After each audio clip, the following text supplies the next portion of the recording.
Bem, então vamos começar mais uma aula do nosso panorama bíblico. Semana passada nós finalizamos o panorama de fato, vimos todas aquelas 22 palavras que fazem parte do panorama de toda a Bíblia, e aí eu deixei como exercício vocês olharem essa imagem ou olharem cada slide e tentando explicar com suas palavras. Por exemplo, Deus criou todas as coisas, criou Adão e Eva, e aí a humanidade foi se corrompendo, né? Eu falei que aqui está faltando, poderia ter aqui dilúvio, a humanidade foi se corrompendo, chegou até Noé, e aí Deus derramou o dilúvio, e o pessoal começou a se multiplicar novamente, Deus chamou um homem chamado Abraão, e aí contando a história só através dessas palavras. E aí quando vocês conseguirem fazer isso, vocês vão estar com essa metanarrativa gravada na cabeça, esse todo da Bíblia gravado, né? E aí aqui é o resumo, né,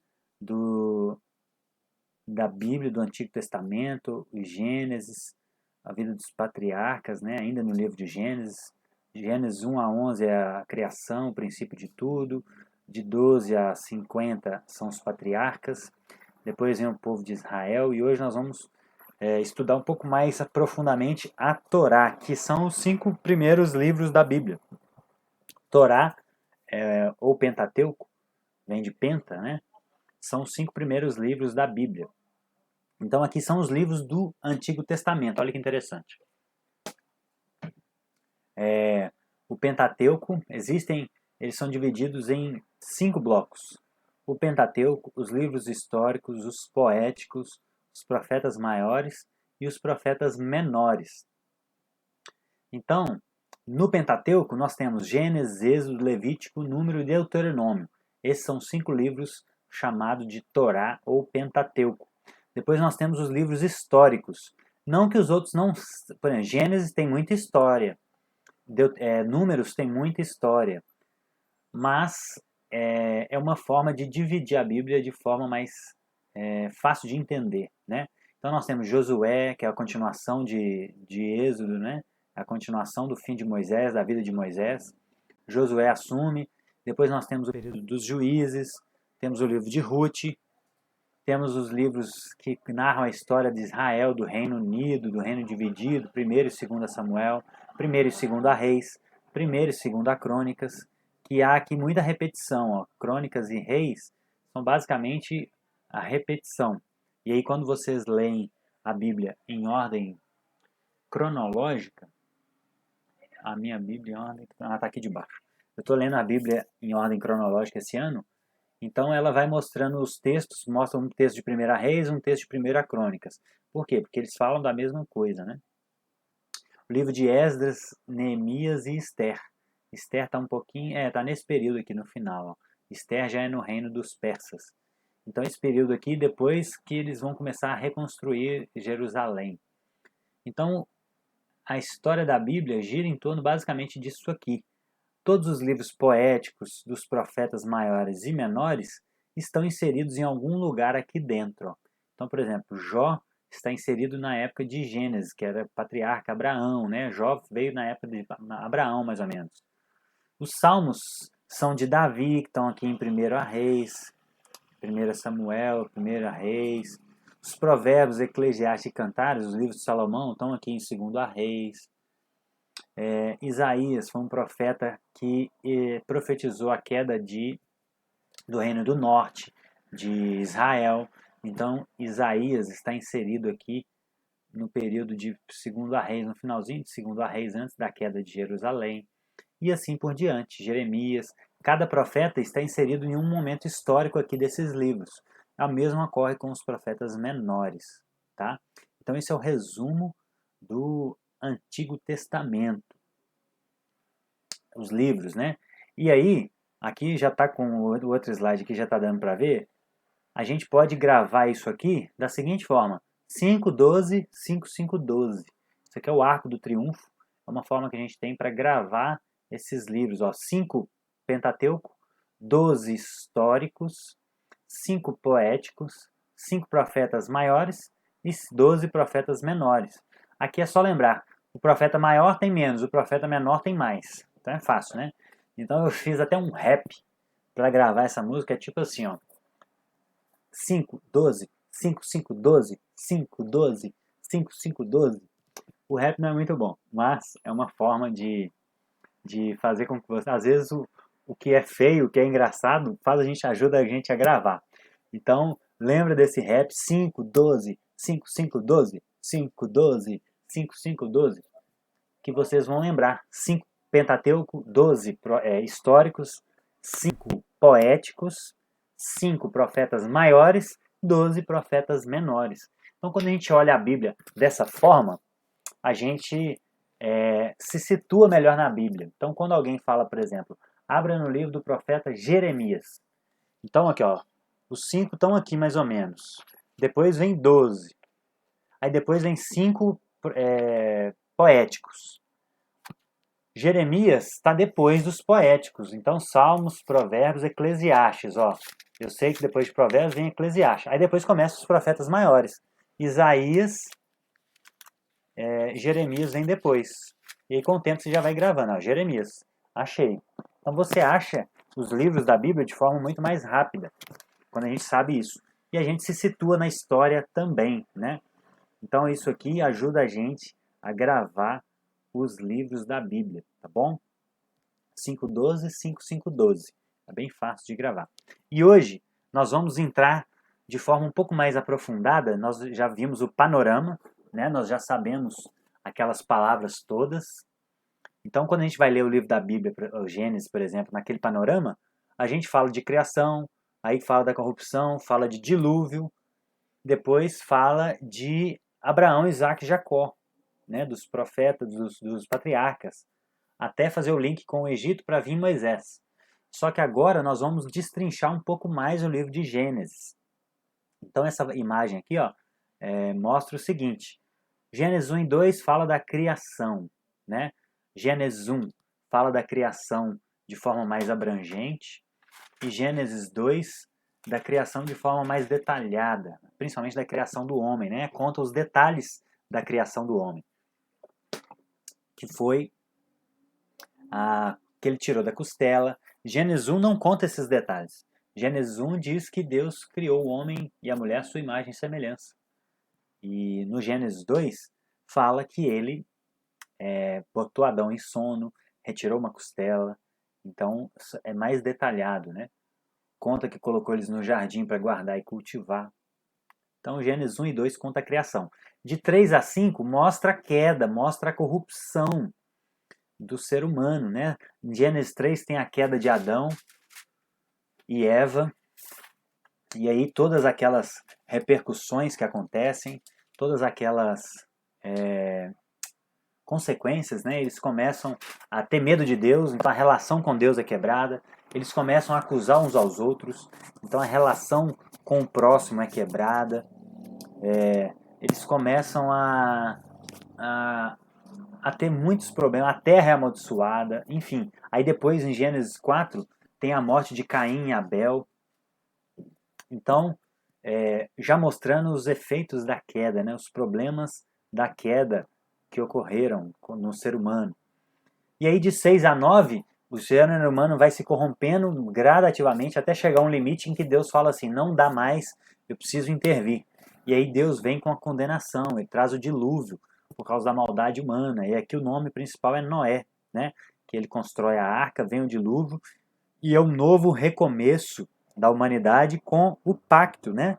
O arco-íris, isso quando eu vi a primeira vez eu achei sensacional. O arco-íris é como se fosse, e eu já vi um vídeo mostrando um arco-íris completo, é um arco. O arco-íris não é só meio arco. A tendência do arco-íris é formar um arco completo. Então esse arco-íris é Deus mostrando quando tiver chuva, ele vai colocar o seu arco no céu e vai mostrar, olha, nós temos uma aliança. Eu não vou mais trazer dilúvio sobre a terra. Então é maravilhoso, né? E aí, a partir do versículo 10 a 11, do capítulo 10 e 11, mostra as nações, a formação das nações, dos povos, que eles tinham uma só língua. Depois vem a Torre de Babel, no capítulo 11. E aí vai mostrando tudo relacionado às nações e a confusão que eles geraram, né, por causa da maldade humana. Tem a Torre de Babel, o famoso caso da Torre de Babel. A partir do verso 12 até 24 é a história de Abraão, né? Deus escolhe Abraão, pede para ele sair da terra, e aí ele sai e vai peregrinando até a terra de Canaã, sem saber para onde iria. Deus pede para ele sair e não fala para onde ele iria. Estou tendo que vigiar minha cachorra aqui, gente. Deus faz uma aliança com Abraão, promete que ele seria pai de muitas nações, promete um filho, aí tem toda aquela história. Então aqui a gente está destrinchando um pouco mais, mas perceba que dentro de cada história tem muito mais história. Então aqui tem a história de Abraão, que ele tem Ismael, depois que a história dele com Sara, o nascimento de Isaac miraculoso, a visita dos anjos, né? Enfim, tem muita história aqui de Gênesis 12 a 24. Tem a promessa da circuncisão, a destruição de Sodoma e Gomorra. Deus pede para ele sacrificar Isaac. Então é muita história, né? E aí Isaac, que é o filho da promessa, Isaac é falado pouco dele, ele é protagonista do capítulo 25 e 26 apenas. E ele tem dois filhos, Jacó e Esaú. E Jacó é aquele usurpador que toma a primogenitura. Na verdade, Esaú vendeu, né? Jacó ofereceu e Esaú vendeu a primogenitura. E Jacó vai do verso capítulo 27 até o 36 e mostra a mudança dele, a peregrinação dele, a fuga dele fugindo de Esaú, porque ele tinha roubado a primogenitura. Aí ele vai para a terra de Gósen, não, Gósen já é no Egito. Ele vai para uma terra em que ele encontra Jetro e aí ele casa com Raquel, né? E aí ele trabalha 7 anos para Raquel.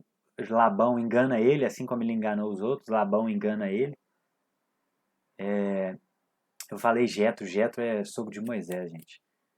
E Jacó é genro de Labão, que era pai de Raquel. É muita gente, né? Então, por isso que a gente tem que sempre rever. E Jacó, só que ele trabalhou 7 anos. Na noite de núpcias, Labão deu Lia para Jacó, enganou ele. Aí ele trabalhou mais 7 anos por Raquel, e ele tem essas duas esposas e tem mais, cada uma tem uma concubina. Então dessas 4 mulheres, Raquel, Lia, aí com suas duas concubinas, que vão surgir os 12 filhos de Jacó, que o nome dele é mudado para Israel, né, quando ele luta com Deus. E essas 4 mulheres vão dar à luz aos 12 filhos de Israel, que vão ser as 12 tribos de Israel, né? Toda a descendência de Israel vem dessas 12 tribos. E aí um dos filhos principais do livro de Gênesis é José, porque José vai ser vendido para o Egito. Olha o tanto que fala da vida de José, 13 capítulos, até do 37 ao 50. E vai mostrando como José foi escravizado no Egito e o favor que ele teve no Egito, que foi usado por Deus para a preservação da família de Jacó e da descendência de Jesus, né? Porque por isso que Deus tinha que cuidar muito deles, porque eles eram o útero do Messias. Então Deus preserva a vida deles por causa daquela seca que haveria lá no Egito, em toda a Canaã. E José é usado por isso. José se torna praticamente faraó do Egito, né? Ele era o segundo no Egito. E aqui é uma outra linha do tempo, ó, mais ou menos as datas de cada um. Abraão, 2100, Isaac, Esaú, José e o governo dele no Egito. Ó. Olha o período que eles ficam no Egito. Aqui eles vão ser libertos lá próximo do ano de 1500, então totalizando 400 anos no Egito, né? E o livro de Gênesis termina com José, o povo no Egito, já dando a introdução para o livro do Êxodo. Então lembrando que Gênesis significa Bereshit, é origem em hebraico. E Êxodo é Shemot, que é saída. O livro de Êxodo já começa com o povo escravo no Egito, né? A ascensão de um novo faraó que não conhecia José nem Israel, E esse novo faraó começa a escravizá-los, né? Porque o povo estava se multiplicando muito e o povo, faraó, para conter qualquer possibilidade de guerra, de rebelião, começa a escravizá-los para que eles não pensem, né? Satanás, ele quer sempre escravizar nossa mente, fazer com que a gente faça coisas sem sentido, para que a gente não pense nas coisas de Deus. Então, Deus queria que o povo voltasse para eles, mas o faraó fez com que eles produzissem tijolos, e cada vez com um serviço mais pesado, né? E aí que Deus chama Moisés. Então, do capítulo 1 de Êxodo, aí já estamos no segundo livro, tá? Gênesis, Êxodo. Do capítulo 1 de Êxodo até o 11, mostra basicamente a escravidão e o chamado de Moisés com aquelas pragas que Deus envia no Egito para fazer com que Faraó libertasse o povo do Egito, né? Aí do capítulo 12 ao 18 é a história da redenção. Vem o anjo, vem da morte, né? Mata a última praga, era a morte dos primogênitos, e aí institui-se a Páscoa. Eles saem do Egito e vão atravessar o Mar Vermelho, aquela a imagem mais famosa da Bíblia, o mar se abrindo. E aí eles vão até o Monte Sinai, param lá e vão sendo cobertos por uma nuvem e uma coluna de fogo. Né? Deus vai cuidando deles durante todo o processo. E aí do capítulo 19 até o 40, que é Deus se revelando, Deus fazendo uma aliança, trazendo a lei mosaica, né? O Êxodo 20 são os 10 mandamentos, traz a lei civil, a lei cerimonial e a lei moral. Deus institui, instrui o povo a fazer uma tenda, e aí o povo faz o bezerro de ouro, né? Nesse momento aqui, quando Moisés demora no monte, aí o povo faz um bezerro de ouro. Então, o livro de Êxodo é basicamente dividido dessa forma. Agora vamos relembrar como foi a saída do povo. Olha só que interessante. O povo estava aqui, na terra de Gósen, lá no Egito. E aí, quando eles são libertos, lá em Êxodo 12, eles vêm passando aqui, aqui provavelmente nesse trecho aqui mais curto, que eles atravessaram o Mar Vermelho. Então não é uma travessia de milhares de quilômetros, foi um trecho mais curto. E depois eles atravessarem o Mar Vermelho, eles vêm em direção ao Monte Sinai, que está aqui, deserto do Sinai, aqui, Monte Sinai. O Monte Sinai está nesse ponto aqui. Então eles gastam, do Egito até aqui, eles gastam 3 meses de caminhada. Eles chegam aqui no Monte Sinai em 3 meses. E aí, isso começa em Êxodo 12, e vai até Êxodo 19. Eles vão chegar lá no Sinai, próximo de Êxodo 19. Por quê? Porque no 20 eles vão receber as tábuas da aliança, né? Então eles ficam 10 meses parados no Monte Sinai, gente. Olha que interessante. E aqui era a divisão das tribos, Aqui o tabernáculo estava no meio, e aí cada tribo estava disposta de uma forma, formando um quadrado aqui, gigante. E aqui o monte, né? Aqui que Moisés subia para falar com Deus. Então, durante todo o restante do livro de Êxodo, do capítulo 19 até o 40, é Deus dando as leis para o povo. Porque aqui ele está tirando um povo do Egito e ele precisa ensinar esse povo a ser uma nação agora. Eles eram escravos. Eram pessoas escravizadas. Eles nasceram no Egito, era um povo totalmente pagão. Então Deus precisava ensinar eles, catequizá-los, né? Bem, então, esse povo fica parado aqui 10 meses, eles são catequizados, ensinados aqui, e nesse momento Deus começa a dar aquelas leis, né?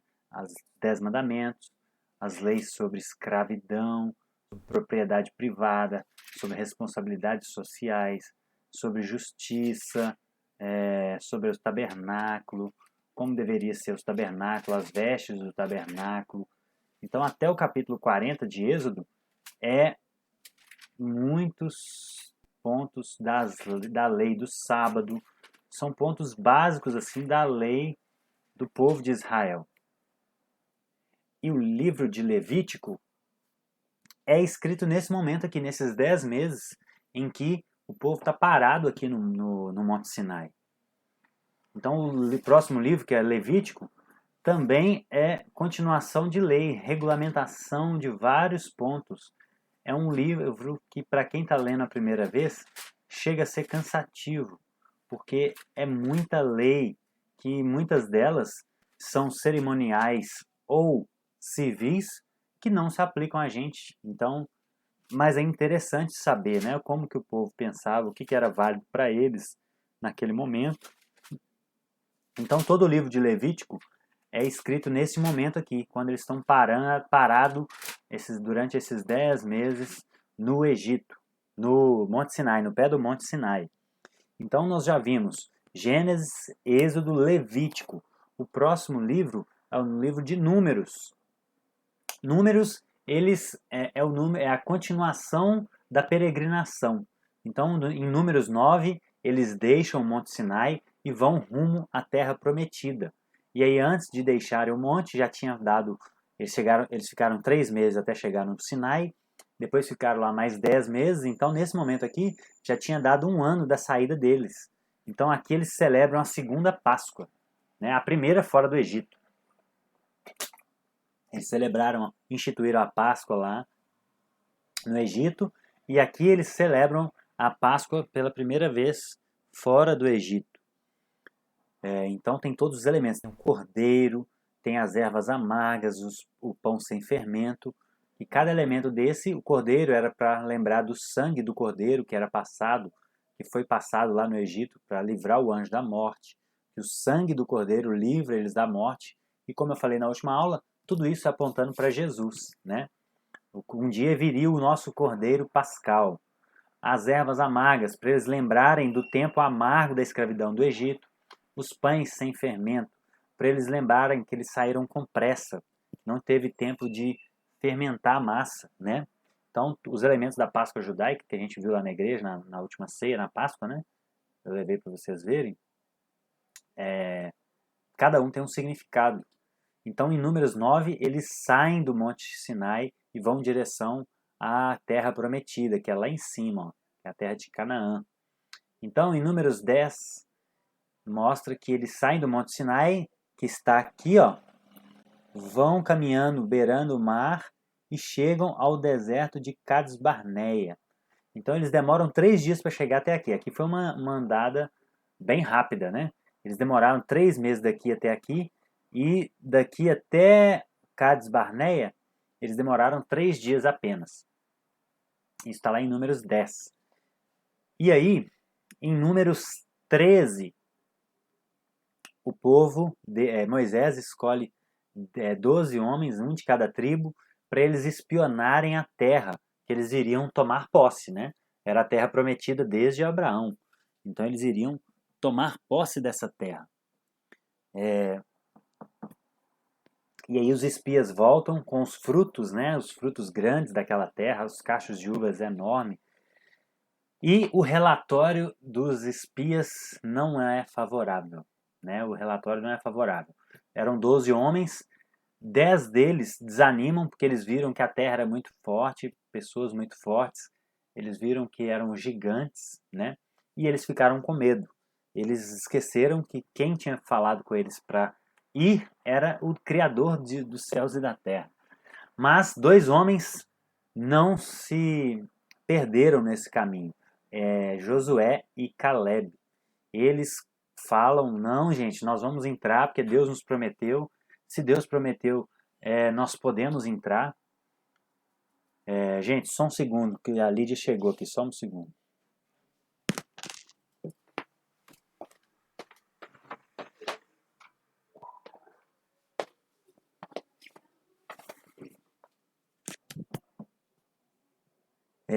E aí Josué e Caleb, eles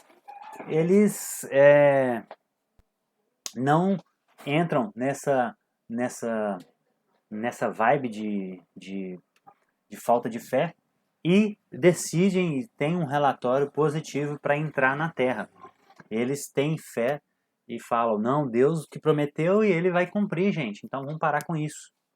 Porém, Deus se ira com esse povo e decide trazer uma punição para eles, lá em Números 14.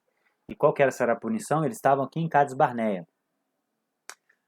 Todos os homens de 20 anos para baixo iriam morrer porque quando esses homens trouxeram esse relatório, não, a terra é muito grande, esses homens desanimaram e começaram a desanimar o povo. Então Deus falou o seguinte: então tá bom, essa geração que não creu, eles vão morrer no deserto. Então Deus fez com que eles andassem 40 anos no deserto até morrer toda essa geração. Então todo esse trajeto aqui, ó, eles tiveram que voltar, descer até quase o Mar Vermelho e subir de novo. Eles ficaram 40 anos fazendo esse trajeto, andando em círculos aqui, até toda essa geração morrer. Das 10 tribos, dos homens de 20 anos para cima. E aí, quais foram os povos que entraram na Canaã? As 10 tribos de 20 anos para baixo, que durante esse processo eles foram crescendo, né, e se multiplicando, e toda a geração de Josué e Caleb, inclusive Josué e Caleb. Então Deus traz esse juízo para o povo, né? Eles ficaram andando 40 anos. Então imagina, o povo ficou 400 anos preso no Egito. Eles demoram 3 meses. Não, eles demoram um ano e pouco para chegar perto da Terra Prometida. E aí isso aconteceu durante todo o processo, né? Eles desobedeceram, eles murmuraram durante todo o processo. Aqui foi só o cume, foi a culminação do que já estava acontecendo, né? Eles perderam a fé e aí ficaram rodando 40 anos no deserto até todo mundo morrer que tinha desobedecido. Então, de Números 14 acontece isso, e o restante do livro é mostrando essa peregrinação desse povo rodando no Egito, rodando no deserto, sem rumo. Então, e mais algumas leis, né? Tem algumas revoltas, algumas leis. Então, o livro de Números termina mostrando esse povo rodando no deserto durante 40 anos. E Números vai até o capítulo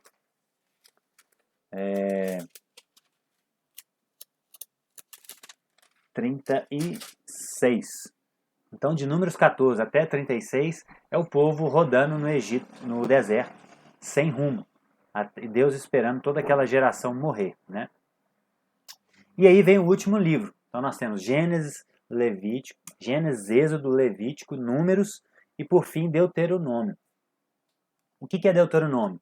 Essa nova geração já estava pronta para entrar na Terra, só que ela era uma geração que tinha menos de 20 anos, quando eles estavam lá perto do Egito. Então Deus teve que reensinar toda a lei que ele tinha dado lá na metade de Êxodo e todo o Levítico. Deus repete toda a lei no livro de Deuteronômio. Então, Deuteronômio é repetição. Deuteronômio é a repetição da lei para essa nova geração que agora iria entrar na Terra Prometida. Então, eles repetem os 10 mandamentos em Deuteronômio 5. Deus traz novas tábuas da lei. Por quê? Porque lá no bezerro de ouro, quando Moisés demorou no monte e voltou, o povo desobedeceu, fez um bezerro e Moisés quebrou as tábuas da lei. Então agora Deus pede para ele subir no monte de novo, lá em Deuteronômio 10, para que ele escreva novamente os 10 mandamentos nas tábuas e ele guarde isso na Arca da Aliança, né? E também o livro de Deuteronômio relata a morte de Moisés. Deuteronômio 34, no final do livro, mostra a morte de Moisés e o fato de Moisés ter, no final da sua vida, perdido a paciência. Deus falou com ele, porque o povo estava reclamando de água. Deus falou, fala com a rocha que ela vai trazer água. E aí ele se irou e bateu na rocha com seu cajado 2 vezes. E Deus fala com ele, então você não vai entrar na terra por causa disso. Você vai avistar ela do alto do monte, mas não vai entrar na terra por causa desse seu pecado. Então, Moisés morre E aí começa-se, aqui traz o tom para o próximo livro, que seria Josué, né, o primeiro livro histórico. Então aqui a gente fecha o Pentateuco. Aqui é um resumo que eu fiz dos 5 primeiros livros. Ó. Gênesis, criação de tudo. Criação de 1 a 11 e de 12 a 50, os patriarcas, até a vida de José, dando o início da escravidão lá no Egito. Então, de 1 a 11 de Êxodo, a gente tem a escravidão. De 12 a 18, a gente tem a redenção do povo, a tirada desse povo do Egito. E de 19 a 40, a gente tem a revelação, junto com todo o livro de Levítico. Por isso que Êxodo e Levítico estão juntos aqui. Ó. Metade do Êxodo e todo o livro de Levítico trazem a revelação. Deus revelando as suas leis, o seu caráter, como ele queria que esse povo se portasse. E aí os 2 últimos, Números e Deuteronômio. Em Números a gente tem a peregrinação do povo no Egito e a punição deles, né, porque eles desobedeceram, duvidaram. E o Deuteronômio é a repetição da lei para aquela nova geração, aquela geração que duvidou, aquela geração que era menor, né, que tinha menos de 20 anos, que Deus preservou para preservar todas as tribos. Porque se Deus matasse aquelas 10 tribos, só iam ficar 2 tribos, a tribo de Josué e Caleb. Então, para preservar todo o povo de Israel, Deus preserva os mais jovens, né, para manter a linhagem. Então, esse é o resumo da Torá, gente. Gênesis, Êxodo, Levítico, Números e Deuteronômio. Esses são 5 livros da Torá. Aqui, novamente, os livros para a gente lembrar. Ó. 5, 12, 5, 5, 12. Então, são 39 livros no cânon protestante, né? Porque o cânon católico romano são 76 livros, tem 7 livros a mais. Mas o nosso cânon é isso, 5:12, 5:5:12. E aqui é um resumo, aqui já é na próxima aula. Aqui já é o Novo Testamento. Na próxima aula não, né? Porque eu vou continuar fazendo os slides aqui de cada período desse aqui. Ó. Nós vamos entrar nos livros históricos e vamos destrinchando um pouco de cada um deles, um pouco de Josué, Juízes. E aí eu vou ver o que nós vamos fazer. Se nós vamos fazer em ordem cronológica, por exemplo, Josué, quais os profetas estavam aqui nesse período, ou se eu vou fazer em ordem do livro da Bíblia. Eu vou pensar depois qual vai ser a forma mais didática para vocês, tá bom? Então é isso. Aguardo vocês na próxima aula. Deus abençoe vocês. Que vocês tenham mais interesse pela Bíblia e que o Espírito Santo, através desse interesse seus, derrame sobre vocês cada vez mais revelação de quem Ele é para a salvação da alma de vocês e para que a vida de vocês seja melhor aqui na terra já. Que a salvação ela é expressada já nessa terra, tá bom? Deus abençoe e até a próxima aula.